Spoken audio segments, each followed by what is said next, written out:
number of readings this week, including the reading this coming Sunday, they very much speak about the role of the demonic in the plan of salvation, and Jesus' interactions with the demonic spirits all give us a very valuable window into how they operate within our own lives. And as always, friends, Jesus is teaching us.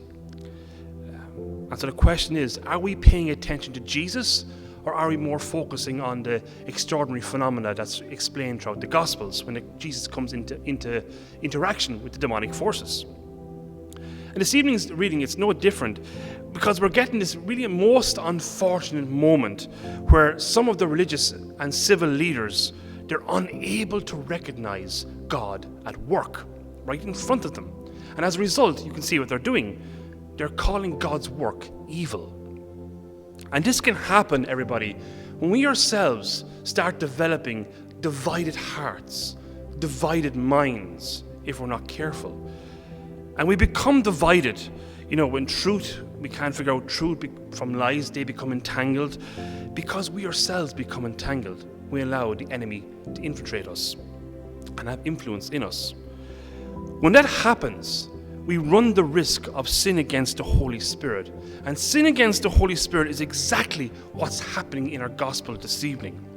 It's simple blasphemy. This ridiculing of God at work, calling God evil, all right? Or calling evil good. Very dangerous. Which is unfortunately what the Pharisees are doing. They're calling Jesus' work satanic.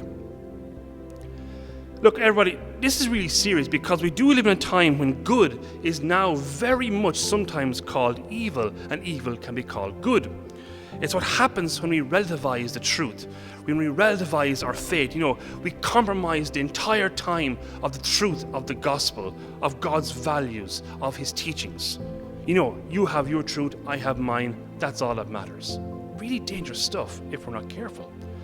And for a lot of people today, even many who profess themselves Christians, they're struggling to distinguish good from evil, struggling to distinguish lies from truth.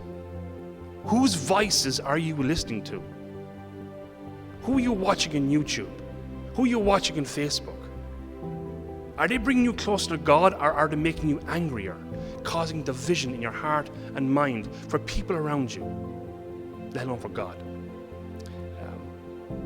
Friends, we saw this difficulty in recognizing good from evil when a majority of Christians in Ireland voted for abortion a couple of years ago. Or this constant tolerance of sexual deviance and confusion in our culture, all because we have stopped praying.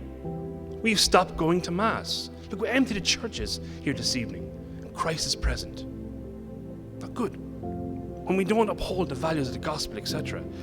Friends, if you're not in friendship with God, then you're in friendship with the God of division, which is the enemy. And Satan will always take a place where God is absent in our lives. We'll rush in there very, very quickly, so that our hearts and our lives become divided. We don't know the difference between truth and lies, good and evil, lies and madness, etc. That's right, friends, we do live in quite an heroic time for Christianity when you really genuinely think about it, where friendship and relationship with God is of absolute paramount importance, and it's becoming more obvious as the days go past. The culture around us is falling into decay more and more. More madness, more irrationality, if you notice. Ego, goodness me, it's rife. And quite frankly, a lot of evil around. Our world is so badly divided at the moment, it's quite extraordinary. Even many of our leaders can't distinguish good from evil anymore. It's not good. And that's why our time is all the more reason, friends, to strengthen our friendship and relationship with the Lord. So brothers and sisters, I say this evening, be careful. Who are you listening to? What voices are you listening to that are throwing you off sway, more angrier, more divided? That's not God. Don't let the enemy, friends, take a foothold in your life, no matter how small it may be, because heaven is at stake here at the end of the day.